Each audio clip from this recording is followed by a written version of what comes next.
Hello and welcome to Overthink. The podcast where your two favorite philosophers encourage you to lead the good life. I'm Dr. Ellie Anderson. And I'm Dr. David Peña-Guzman. David, we often tend to think of philosophy nowadays as something that is taught within particular contexts, namely colleges and universities, at least in the US, and even if more broadly, then at least something that is taught in a school. But if you went to ancient Athens, you would have been confronted with philosophy everywhere. I'm thinking about how when I walk down Hollywood Boulevard here in LA, I might come across a Scientologist proselytizer, a Hare Krishna, perhaps like a Christian telling me that Jesus will save my sins. That was kind of the vibe of the Agora in ancient Athens. And the philosopher that we're going to be talking about today, Epicurus, was one of the sages whose teachings would have been touted in the public square. And in the book that we're reading, we're going to be using the Epicurus Reader for reasons that will become apparent, namely that none of Epicurus's writings survive in their entirety, but there's this great compilation that we're using. And the editor of the Epicurus Reader, Brad Inwood, has this great way of starting the text in order to signal like how Epicurus would have been sort of advertised at the time. He says, "Do you want to be happy? Of course you do. Then what's standing in your way? Your happiness is entirely up to you. This has been revealed to us by a man of divine serenity and wisdom," et cetera, et cetera. His name was Epicurus. So just imagine like somebody pitching that to you in the public square in ancient Greece. Okay, so this introduction that you're giving us of Epicurus as a proselytizer in the public square is making me imagine him like an ancient Jehovah's Witnesses sitting on a bench with pamphlets that's like, is this philosophy right for you? But it's not Epicurus himself, it's a follower of Epicurus. Well, being like, follow his teachings. True. So maybe it was like the Epicureans with a pamphlet with Epicurus's face on it. You know, it's just like, do you want to follow this man into salvation and the ethical life? Please join our group. But so you're right that there was this sense in ancient Athens that philosophy was sort of scattered and just infusing public life. Mm-hmm. It was not hidden in universities or in academies, even though there were, of course, what are known as the schools, which were literal places where particular philosophers would have their followers learn their way of thinking and sort of master their system of ethics, their system of metaphysics. But that's something that we have lost in the present. And I think that's why a lot of people in recent years have been seeking to reclaim this ancient way of life. Philosophy as a way of life by turning back to ancient thinkers. We talk a lot about the Renaissance of Stoicism. There have, in our episode on the wisdom of the Aztecs, we talked a little bit about this. What would it mean to go to a different source for thinking about the present? But interestingly, Epicurus and Epicureanism have not really had their own renaissance. I don't think there's like a lot of people nowadays who identify as Epicureans in the same way that there are people who identify as Socratic or as Stoics. Yeah, and I think a lot of this arises from a very common misconception of Epicureanism. If you think about the term, what does it mean to be an Epicurean? You almost certainly have an idea of a gourmand in your head, somebody who loves to eat caviar, to drink champagne, the pleasures of life, right? Like maybe sensual pleasures, certainly pleasures of luxury. And that simply could not be farther from what Epicurus actually taught. So I think there's just like a really widespread misconception about what it means to be an Epicurean. And if we actually revisit Epicurus's texts, then we'll get a picture that is actually much closer to, for instance, Stoicism than people tend to think. But that also I think has some really interesting insights in its own right. So we definitely want to talk about those today. I had just one other note on what you said earlier, David, about how philosophy was much more imbricated in everyday life. And I just wanted to make clear that a large part of the reason for that is that philosophy was not distinct from natural science. And it also was a lot less distinct from religion than it is today. And so we situated Epicurus at the beginning as somebody who basically would have been seen as a religious sage. And that's right. And he's also a philosopher. Well, and it was not a profession, right? When we think about philosophers nowadays, we think about somebody for whom it's a career rather than the ancient conception of it being a mode of life that is accessible to everybody. And that's certainly the way in which Epicurus himself wanted us to think about philosophy. So a couple of just biographical notes on Epicurus to contextualize this text that we're going to be discussing in detail. Epicurus was born in a small island in the Aegean Sea called Samos in 341 BCE. And then when he was a young man, he moved to Athens, and then for political reasons having to do with the death of Alexander and the political ramifications of that death, especially the collapse and the splintering of the Macedonian Empire, he then moved away from Athens. He moved back to what is now modern-day Turkey and then traveled a little bit before eventually making his way back to Athens. And when he came back to Athens and installed himself there now as a more mature wise man, or you said sage, he bought a piece of land in the outskirts of Athens and created what was known as the Garden, which was his school of philosophy, where he would teach philosophy in this peripatetic style by talking to people and by hoping that his system of thought would then be passed down from generation to generation. And so the text that we're going to be talking about, which, as you said, is a collection of fragments and letters and doxographical reports, is the best we have nowadays for trying to understand the system of thought that had its own academy in ancient Greece. Poor guy, because he wrote a 37-volume treatise on natural philosophy, which has not survived, but luckily we still have some things that did. And I want to emphasize that some of these fragments are literally fragments. They are charred pieces of papyrus that we have since excavated from the villas in Herculaneum in the wake of the eruption of Mount Vesuvius in AD 79. Today, we are giving a closer look to the Epicurus Reader. Why did this ancient Greek philosopher believe that pleasure was the highest goal? Can Epicurus's four-part cure help us live a better life? And is he right that we should not fear death? As always, for an ad-free extended version of this episode, community discussion, and more, subscribe to Overthink on Substack. For Epicurus, the good life should be our ultimate goal. And the good life is a life of pleasure. But lest you think we need to all go about having orgies, we need to actually look at what Epicurus says about this, because sadly, it is not a life of orgies that he sees as our highest good. Although, interestingly, did you know that people thought there were orgies at the Garden? Because one of the things that was socially revolutionary at the time about Epicurus' school is that he allowed women and enslaved people to be part of his school. And so other Athenians were like, what are those women doing studying philosophy? And so there were all these sort of like slanderous accusations against Epicurus and his followers that they were just having massive orgies. Sadly, that was not the case because, as you point out, his conception of pleasure is entirely alien to what he himself calls the pleasures of consumption. And he goes to great lengths to specify and clarify that his vision of the good life is not about acquiring things like wealth. It's not about having things like sex.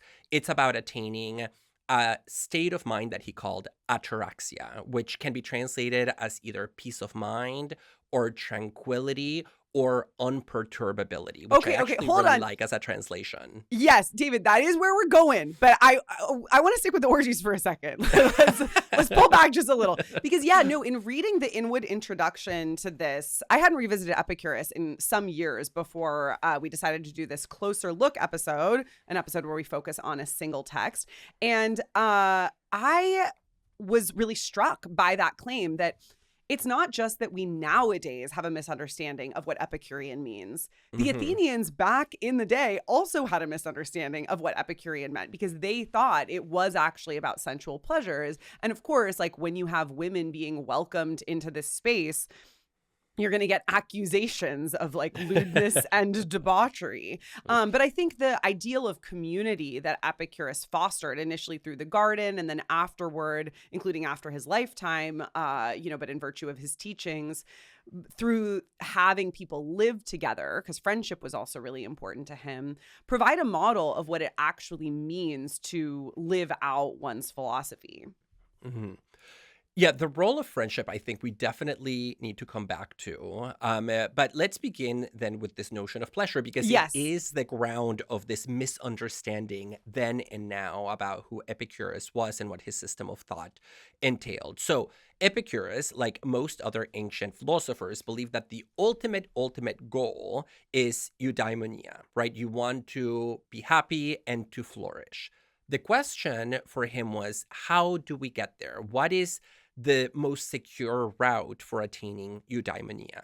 And that is where ataraxia comes in, this tranquility or peace of mind that you can think of almost in terms of a state of rest.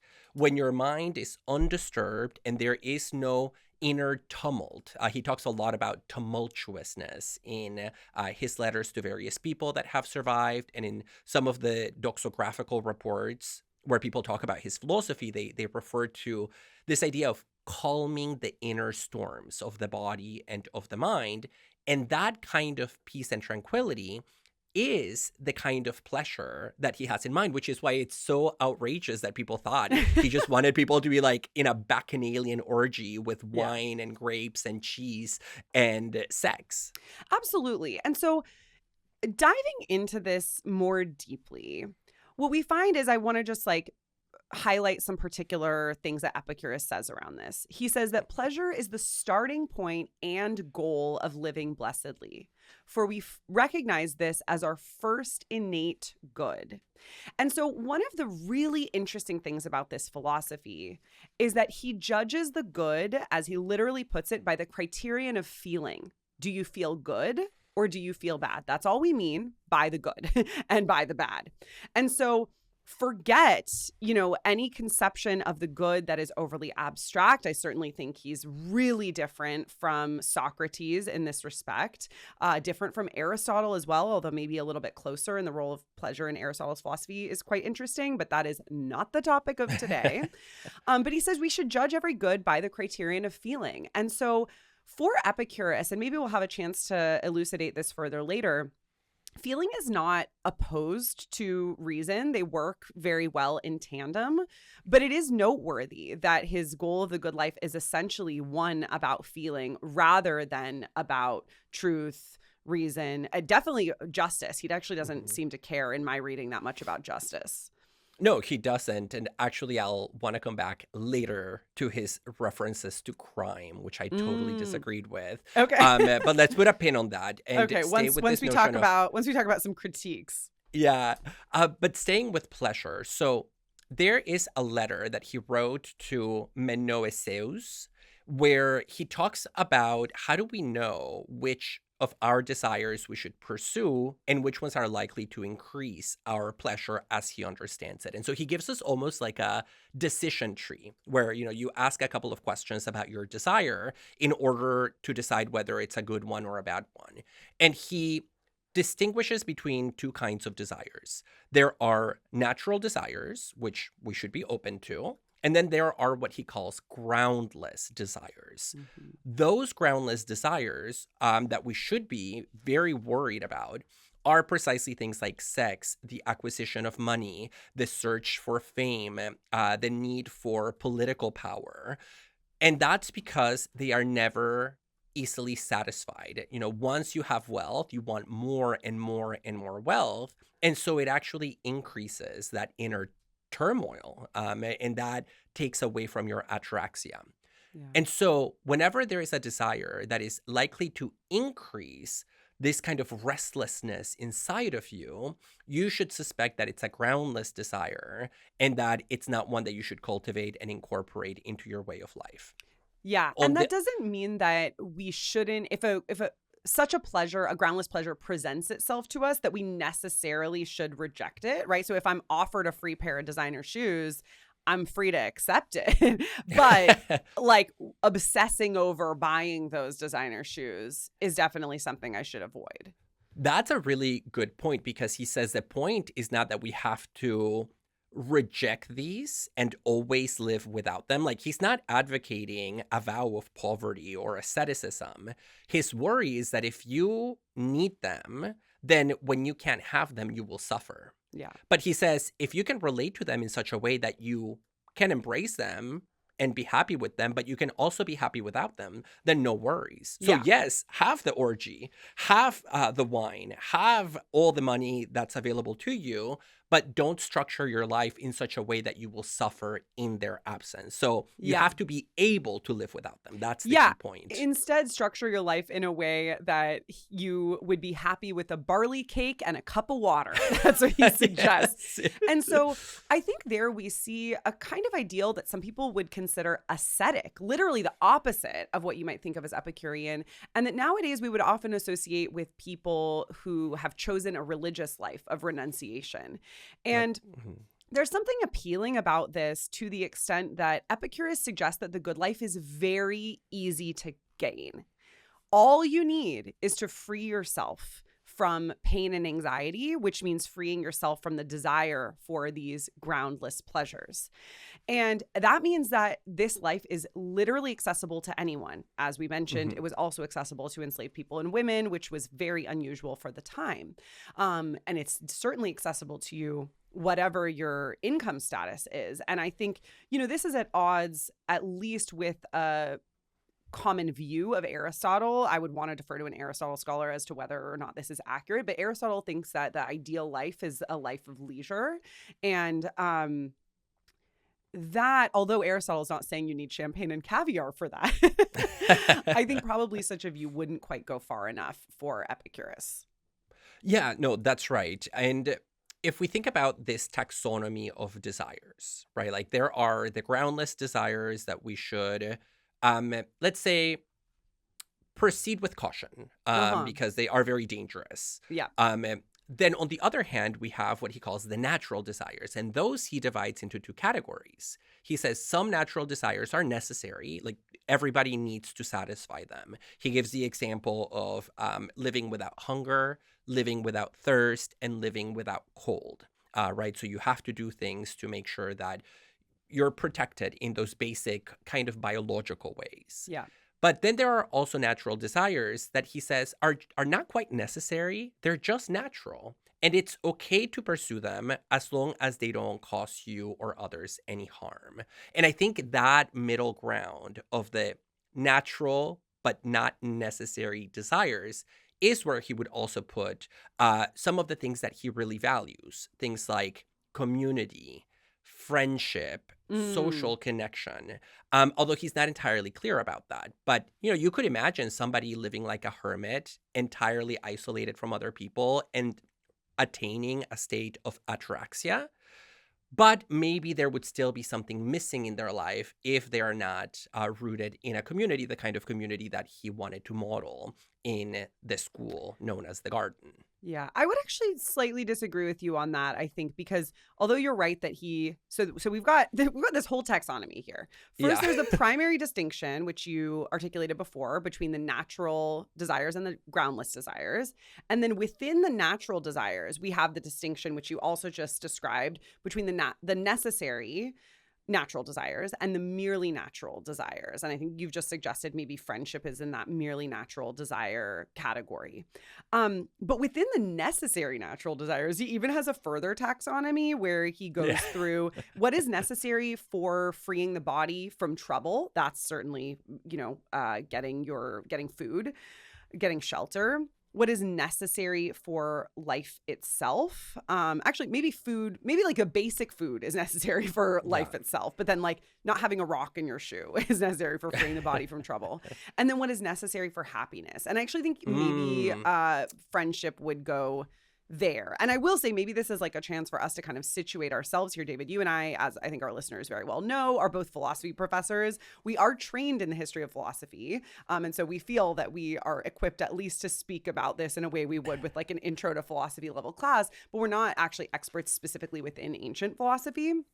which is why a lot of our episodes tend to focus a little bit more on more recent philosophy, because that's more our area. So I would maybe want like an Epicurus scholar's answer to that specific question.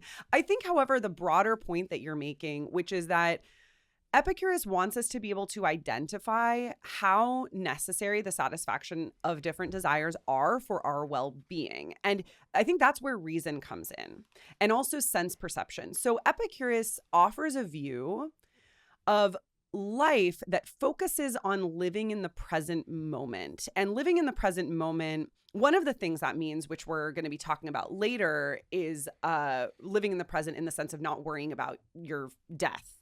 But with respect to what we're talking about here, another way he describes living in the present is living with careful attention to your own sense perception and feelings. And although it's somewhat anachronistic, or maybe not anachronistic, but rather just like a little bit overly simplifying in terms of cross-cultural differences, this, I think, reminds me a lot of mindfulness. He thinks that you need to attend to your sense perceptions and your feelings. Those are two crucial foundations of mindfulness in the Theravada Buddhist tradition. And when you do that, what you find is that then your reason comes into play, and you develop a careful sense of which pleasures are actually necessary and which ones are not. And this in turn means that there are certain pleasures that you are going to turn away from, even though pleasure is the ultimate goal of the good life, because, for instance, that pleasure is going to lead to further suffering down the line. And this is, for instance, his view of sexual pleasure. Sexual pleasure is largely to be avoided because it's going to lead to suffering down the line, in his view. Yeah, like at best, sex won't mess you up entirely. So like feel free to do it if you wish. It's just really risky behavior according to him. But I like these three terms that you've used: living in the present, attending to sense perception, and then reasoning about the objects of our sense experience. And this is where Epicurus introduces a term that's very well known to anybody who has studied ancient philosophy, which is phronesis, which is a kind of practical wisdom where you know what is appropriate to different circumstances. And there is a maxim that has survived from Epicurus, although sometimes we don't really know if, the maxims that have survived were literal quotes by other people or paraphrasing. So, we'll take it with a slight grain of salt. But there is a maxim where he says, when it comes to the good life that is oriented toward happiness and flourishing, that kind of practical rationality, phronesis, may be even more important than philosophy itself. Yeah. So if you had to choose between like being a really smart philosopher who knows a lot about the natural world and about metaphysics, and being a practically wise individual who knows how to choose their desires and pursue them appropriately, you should opt for the latter. And it's interesting because he himself, I think, he sees himself as both. He's a practically wise individual, but he's also very much a philosopher, because the first third of this book is about metaphysics, is his interpretation of reality and the natural world and atoms and motion. Yeah. But he does definitely want to subdue, or rather subordinate, any kind of philosophical interest in ultimate reality to the ethical project of living a good life. The only reason to study metaphysics for Epicurus is so that it helps you lead a good and ethical and tranquil life. Absolutely. But as you said, like he wrote a lot on this, on his cosmology and metaphysics. And in fact, as I mentioned earlier, there were 37 volumes of natural philosophy. I will warn listeners, if you end up buying the Epicurus Reader after hearing this episode, which I do recommend, the first maybe 25 pages or so are his excursions on things like the nature of dew and snow and atoms, which may be kind of funny from like a history of science perspective, but I find it a bit dry. So I think things really heat up like around page 28. But David, I was struck by that claim that phronesis, or it's translated as prudence here, is a more valuable thing than philosophy. Because to my mind, prudence would emerge in and through our philosophically informed actions. And so I had a moment of being like, is he setting up this idea of philosophy as removed from practical life, which I think otherwise his way of thinking is not doing, right? He's really seeing philosophy as a way of life. So I don't have an answer to that. I just wanted to like mention, it sounds like maybe you have a thought. I have a thought insofar as it's often said by experts in ancient philosophy that one of the shifts that happens from the pre-Socratics to the post-Socratics is that the pre-Socratics really created an understanding of theory and philosophy that was about contemplating ultimate reality. What is the nature of being? Is it sameness? Is it change? What are the fundamental constituent elements of reality? Which element is the most fundamental? Is it water, air, earth, whatever?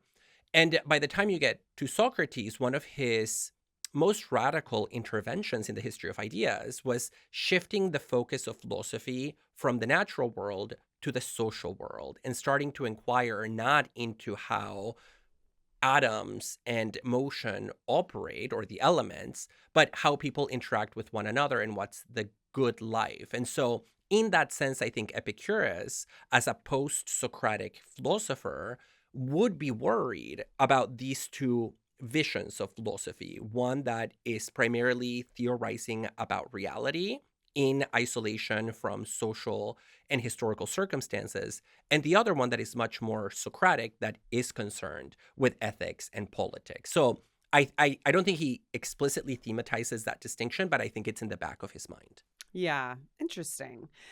I want to go to a description of pleasure that he gives. It's right above his description of phronesis.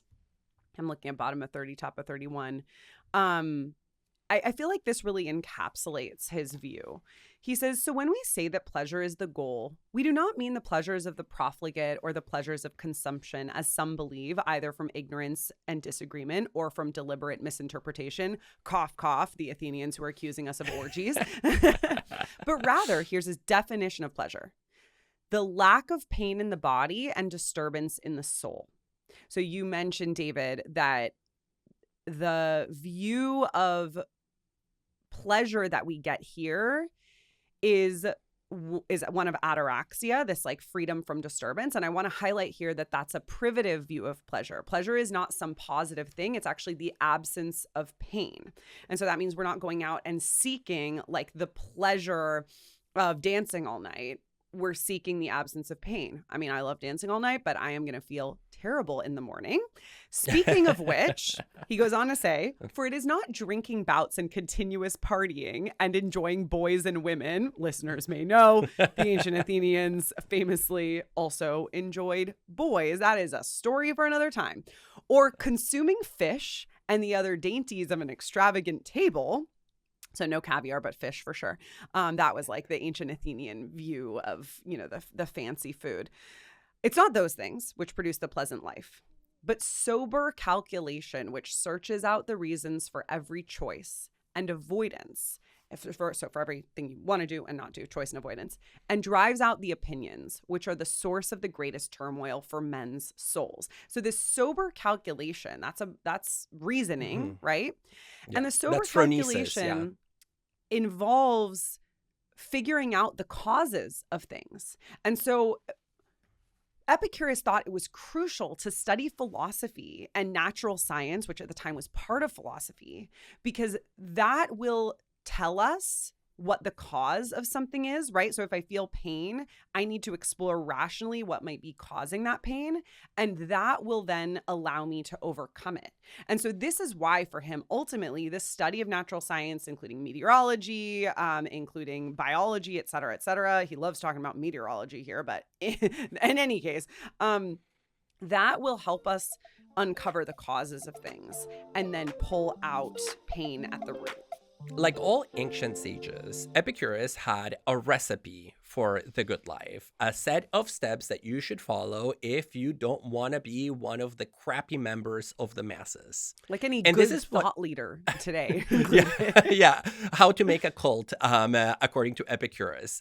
And in the previous part of our discussion, we already hinted at the first part of this cure, that what is good is easy to get because the good life consists in food, water, shelter, and maybe community and friendship, which are pretty easy to get. I think it's actually even simpler than that. The good life consists in pleasure, and pleasure is the absence of pain. And it's as simple as that. And of course, there are those things that you just mentioned, but I really think like when we boil this down, the idea that what's good is easy to get is that what's good is pleasure, and pleasure is defined as the absence of pain, right? And that is accessible to everyone. Now, for the second part of the cure, where Epicurus suggests that what's terrible is easy to endure, we can think about the nature of pain. And for him, pain, I think maybe a more common term for us today would be anxiety, perhaps like suffering you could think about as well. But it's just, or even discomfort, right? Like our lives are pretty uncomfortable by and large, but we can minimize that discomfort.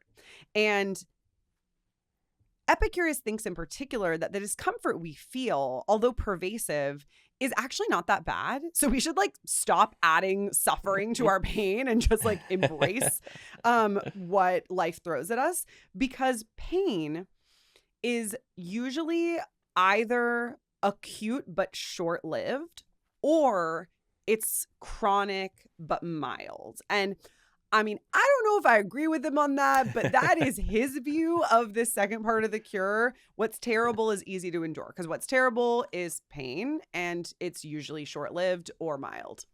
Yeah, no, I think people with chronic acute pain would certainly disagree with this classification of either it's really easy to endure and it can take a long time, or it's short and very painful. Yeah, although to his credit, Epicurus died in a very painful fashion. Although that sounds very weird to say. To his credit, he died painfully. He really wanted to die a painful death, and he succeeded. But I was gonna say he died in a painful fashion. He suffered from kidney stones, but he was able to continually live out this philosophy even as he was dying. And he was like, yeah, you know, in the scheme of things, like I'm able to handle this. I've got my barley cake and my water. But not my fish, my women, and my boys. Yeah.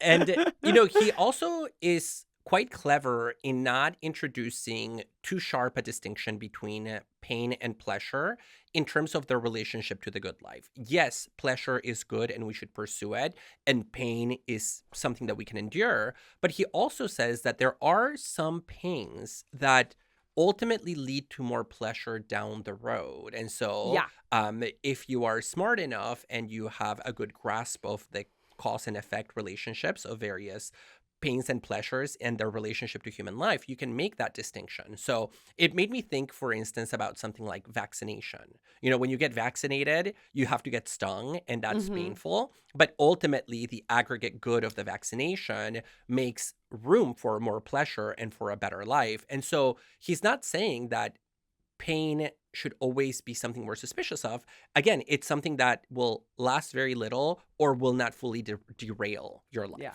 like that laser facial I got last week. I basically like volunteered to have a top layer of my skin lasered off for an increased glow. Where is that going to fall in his taxonomy? Actually, the answer to that is very easy. It's just groundless desire. Yeah, that is. But who said there are no? What? Who said there are no modern day Epicureans? Ellie is leading the charts. Wait, what do you mean by that? I guess you would be a bad Epicurean. Yeah, no. Because you're just in pursuit of groundless pleasures. Yeah, exactly. Like, it shows how much I'm not a modern day Epicurean. Although after reading this, like, I am, interested in becoming one. But hey, maybe it was pleasure that was offered to me if I forked over the money for it, and therefore, you know, I could live without it. I could live with just my barley cake and water, but you know, I live in Los Angeles and the in 2026. And the hair. Can you live with the hair without pain? That's the real Epicurean question. No, I wasn't getting hair removal. What was it? What did you say? It's a laser facial. I thought like a laser hair removal from your face. I totally hey, that is also a thing, David. But no, we're in a whole realm here of of skin treatments and med spa life that are Yeah, that's definitely with the fish and the boy and the women. Yeah, it is definitely with the fish and the boys and the women. Okay, anyway, sorry. Let's bring it back to the 4-part cure. Well, because we really need to even move on from pain and pleasure. We need to talk about death and God. We need to talk about death and God. So the 3rd and 4th parts of the cure are don't fear death, don't fear God. And so the question is, A, why would we fear them in the first place? And B, how do we overcome that fear? Now, why we would fear death and God is pretty easy to see, right? Most of us have an interest in living. We are told that we should live for as long as we can because death is a pain or a bad, right? It's a net deficit to our existence.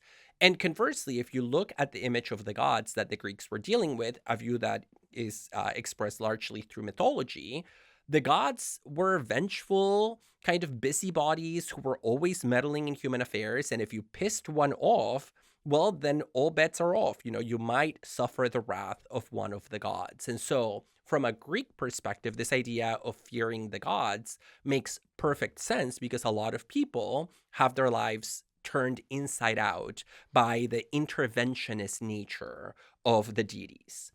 This is where we have to go back to Ellie's observation from a few minutes ago that for Epicurus, studying natural philosophy is really important for our ethical objectives. And that's because understanding the natural world allows us to have a more accurate and objective picture of reality, and it allows us to understand how baseless some of our fears are, including our fear of death and our fear of the gods. Now, what is that picture of reality that Epicurus defends in his metaphysical writings?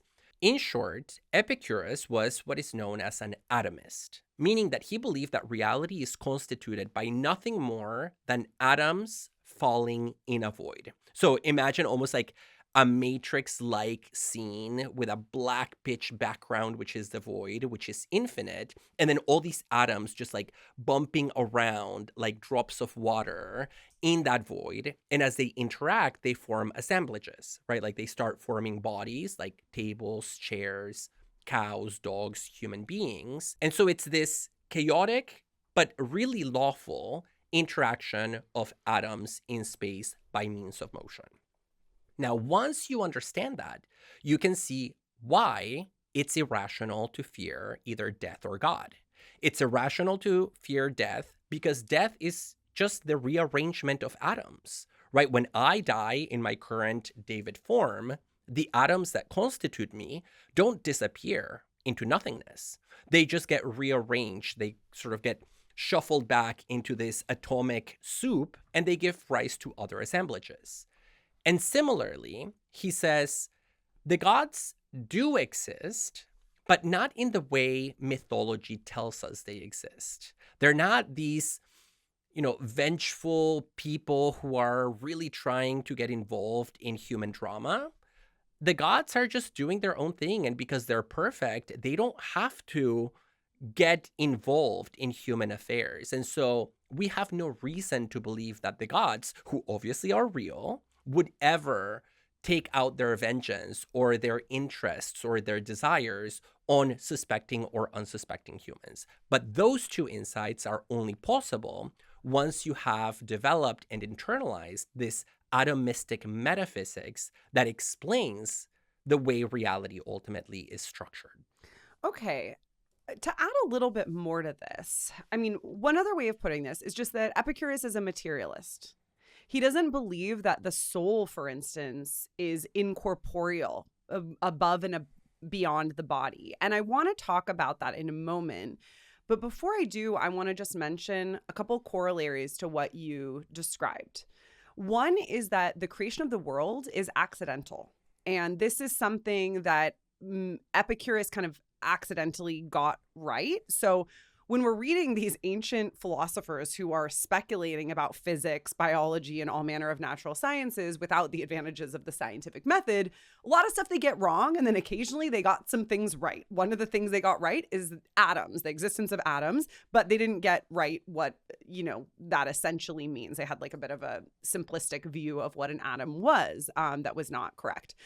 However, another thing that Epicurus accidentally got right is he didn't prefigure the Big Bang, but he did think that there's just like a coming together of atoms that is our world, and that happened to be conducive to life.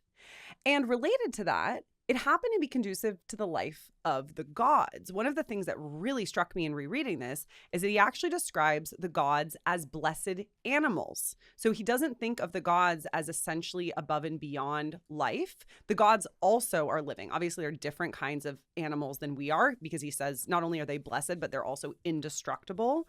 You're right, they have eternal life, but they're not of a fundamentally different form. Namely, they're not incorporeal. Now, what does this mean for the soul? Can I talk about the soul? Do you have any quick interjections before I do? One quick interjection. This might be a little bit nitpicky, sorry, but you talked about the creation of the world, and I just want to say that Epicurus did not believe the world was created. For the ancients, the world was eternal. As he says at the beginning of his Metaphysics, the totality has always been. So there is no moment of creation. There's just an infinite void with an infinite number of atoms that has always been and will always be.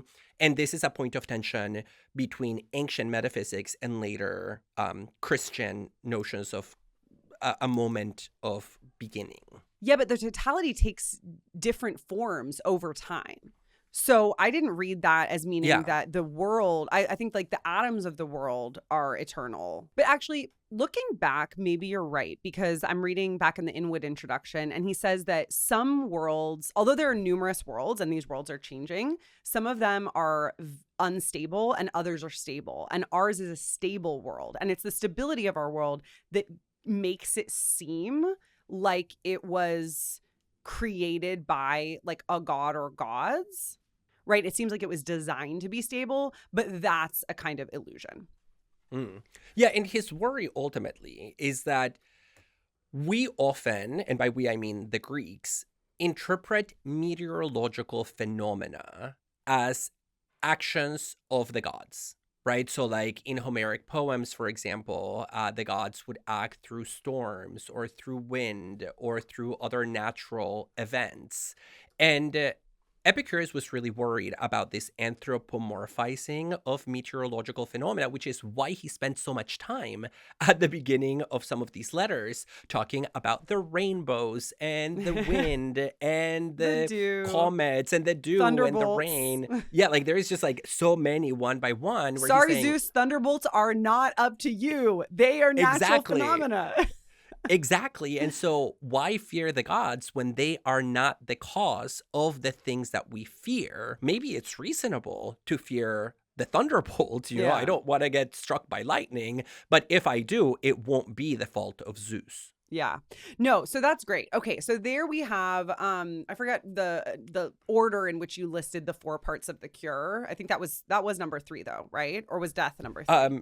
It was the third one that we are discussing.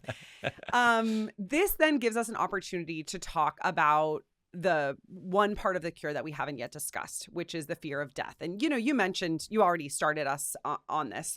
So I guess we haven't talked about it a little bit, but I want to get deeper into it here. So as for the soul, because Epicurus is a materialist, he thinks that the soul is not immaterial, right? And so he doesn't think that the soul leaves the body on death and then continues to persist in some incorporeal realm. The soul he identifies with our ability to perceive things through our senses, but that is dependent on us having a living body in order to perceive. So for Epicurus, there is no afterlife. And this means that we don't have to worry about the judgment of the gods, nor do we have to worry about death. While we are alive, we're not dead. While we're dead, we're not alive.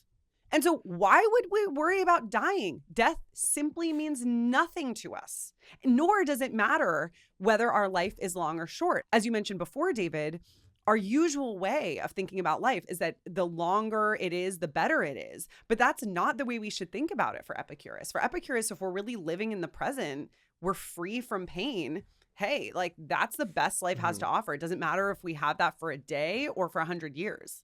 And I'm now remembering that he uses the analogy of food to illustrate this point. He says, you shouldn't eat a ton of shitty food just to be fully satiated. Your goal should be to eat a few like bitefuls of filling good stuff, and that's his view of life, right? David, you should not just you're live bringing Epicurus in a diet culture. Well, no, he uses it himself. I would have to find the page reference, but he says so you're saying the goal he's is already to have in diet culture. Yeah, he already is there. So like he says you should have a little bit of the good rather than a lot of the bad, and that's his view of life, and also his view of food, I guess. Okay, which well, maybe it's just an analogy if here. we remove this from the diet culture possible implications, not saying that they're necessarily there, but that's how it was sounding for a moment. Yeah, I can at least say, I'll use myself as an example. One of my favorite candies are the Mexican candy pulparindos. And I know it was so weird when I first saw you eating those. I was like, my cultural categories are mixing. I love pulparindos so much. If I eat like one small pack of pulparindos, I feel great. If I eat multiple, then I have a stomachache and a headache. So we can just leave it at that. But now to stay with the topic of death and the soul, I just want to say that I really love his account of the soul because he's doubling down on his material atomistic perspective. He says the soul is a constellation of atoms. So it is atomic. It is like a structure made of building blocks that are indivisible. And so it's a body. The soul is a physical structure that exists with a place in time and space. And it is encased by our physical body. So it's like a body within a body, almost like those Russian dolls, that are nested within one another. And to understand what the soul is. No, not a Russian doll. It's an aggregate that is distributed. So it's a body that is distributed throughout the rest of the parts of the body. Yeah, but it is contained within the outer limit of our physical body. Sure. So there's a containment and also a diffusion. Yeah, it's a Russian doll just sounds like a homunculus, which is like the soul is a little body inside. So No. Go ahead. I just wanted that caveat there. No, that's good. And he says, if you have to visualize what this body is, imagine a combination of breath and fire. So it's like a fiery breath. That's what the soul is. And it's the principle of perception and judgment and reason in the human body. And when we talk about death, again, we're just talking about the decoupling of those atoms that make up the soul and their return to that primordial atomic soup that is the universe. But ultimately, they will go on to have other lives, i.e. other formations in the future. And so in a sense, there is an afterlife for Epicurus. It's just not a transcendental one outside of the material realm. Our atoms will have other bodies that they are parts of. And so I like to think that there is an afterlife of sorts, just of a material kind.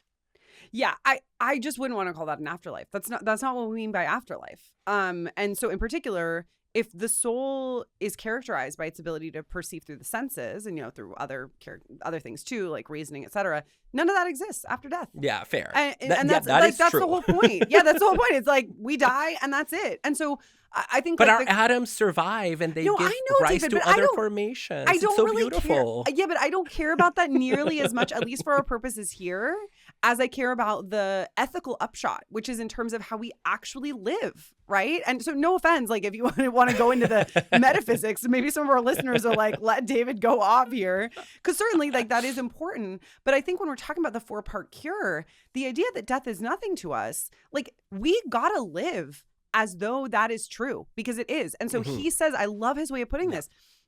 He says, get used to believing that death is nothing to us. We need to accustom ourselves to that truth, because everything is going to pull us in the direction of fearing our death. And I think rereading this, like this really, it's such a well-known, even cliche idea, but it really impacted me rereading this text last night, because I live my life in such a way that I feel like I'm constantly racing against time. I don't know how long my life is going to be, but I do know that I have so much more that I want to accomplish in this lifetime than I ever would be able to.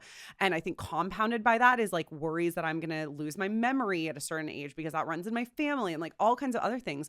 Every single day, I'm beset by my own mortality.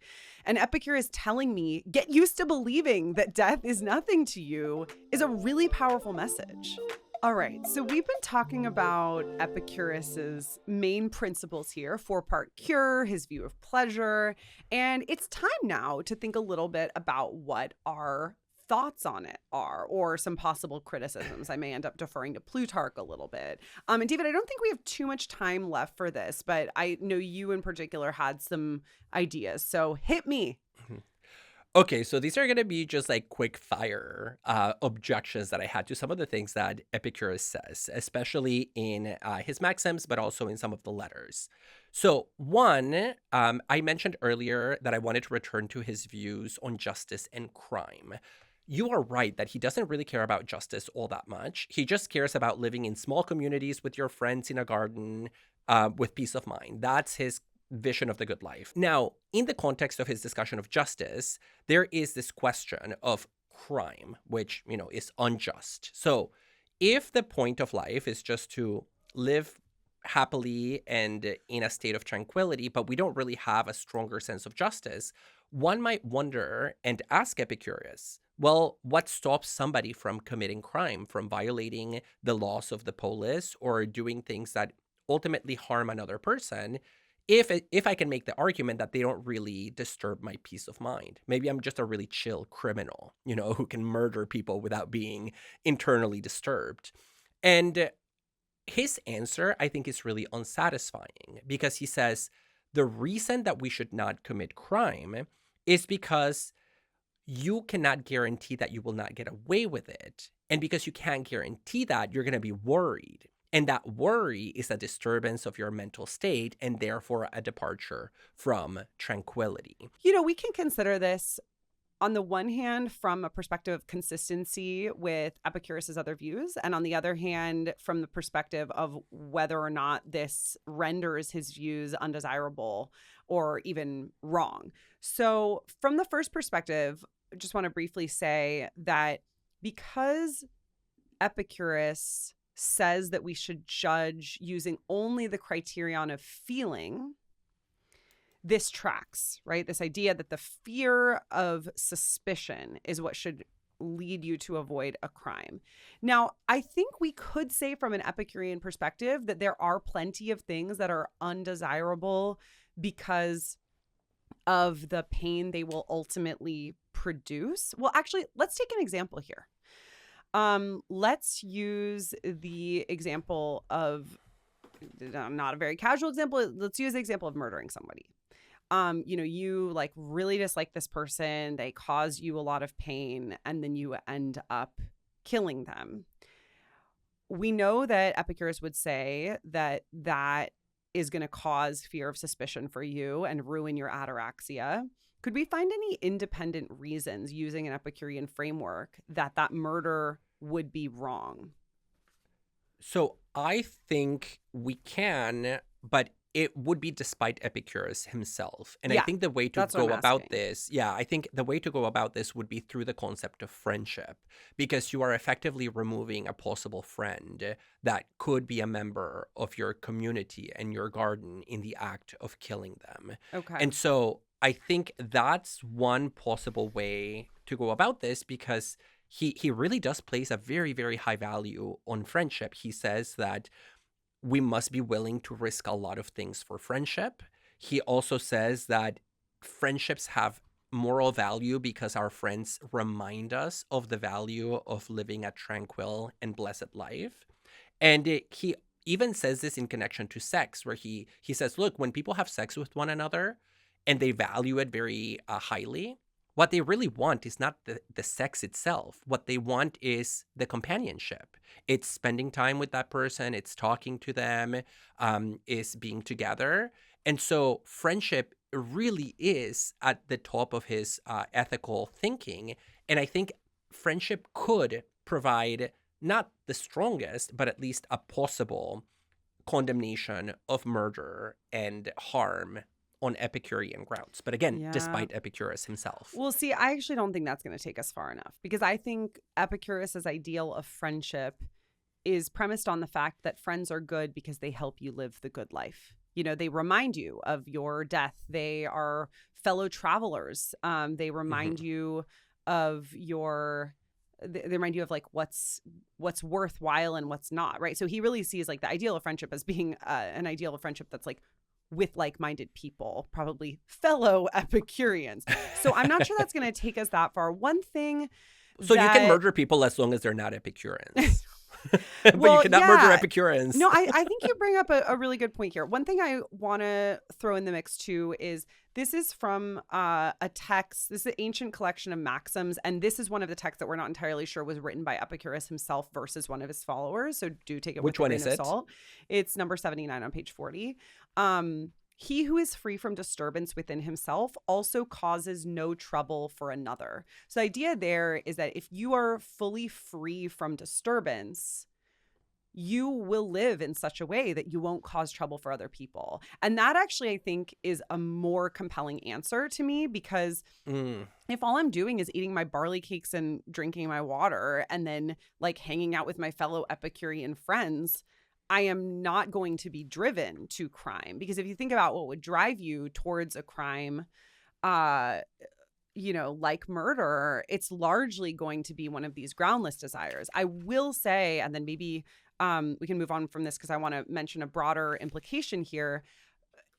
I will say perhaps that would actually leave some room, though, for like a murder in self-defense, or somebody who's like the victim of daily domestic violence and the only way to get out of it is through murder. So I don't know, it could be that there's like some prudential form of murder in Epicurus's view, but I think there is something compelling to be said for the fact that if you are living in such a way that adheres to Epicurean principles, you likely wouldn't be led into crime in the first place. So I really like this interpretation that you're laying out, because it's also consistent with his account of the gods. The reason that the gods are not busybodies who care about our human drama is because part of the essence of their being is their tranquility. They are maximally ataraxic subjects, and for that reason, they have no reason to go out of themselves and influence or interfere with other affairs. And so I think if we scale that down a little bit, we could say that the Epicurean subject who attains ataraxia becomes blessed and godlike and almost divine in that sense of becoming so content and at peace with themselves that they would literally have no reason to go outside of themselves. Yeah. And if they do, it would be a sign that they have not attained ataraxia. Yeah, and I think a broader line of thinking that your critique is bringing up is a question of to what extent this is an individualistic philosophy. There is certainly in the 4-part cure an onus that is put upon the individual to live well. And I think that's all well and good. Like, I don't think if it's an individualist philosophy, that's like necessarily a bad thing. But I do think it obviously may render the philosophy limited if we're looking to it for political and even to some extent ethical guidelines, depending on how we're construing ethics. So it's useful, ethically speaking, from the perspective of like living out our own daily practices in tandem with others. Might not be super useful when we're thinking about ethics in terms of like how to be fair to one another, right? The justice stuff doesn't take us very far. And, you know, not to like put Epicurus on blast here, and not that somebody couldn't say this about me either, but there is in his biography a quick note that he was friend to all, but he didn't really participate in political life. Yeah. So this is a broader concern that a number of people have articulated about philosophy in the Hellenistic period, that it becomes focused primarily on the individual and on finding happiness within rather than without, and in dynamic engagement with others and the world. So I think the criticism is fair. Once again, I do think his remarks on gratitude, his few remarks on justice, his extensive remarks on friendship put him somewhere between a fully individualistic and a more socially, politically committed philosophy. And we see this even in his personal life, because even though he did believe that the ideal form of life was almost like a small community, right? The garden was that. It was not him by himself. It was a small group of like-minded people sharing and doing things in common. And in the biography of Epicurus in the Stanford Encyclopedia of Philosophy, the author points out that at the very end of his life, his final act before dying was actually to provide for the children of his friends in his will. And so he does this gesture. Is that political in the sense of getting involved in political office and, organizing for the downtrodden? Not quite. Is it fully individualistic? Not either. So there is a big gray area here of maybe what we can call the social, that I do think he is very invested in. But I would say it's impossible to derive a political philosophy from Epicurus, because that is not his objective.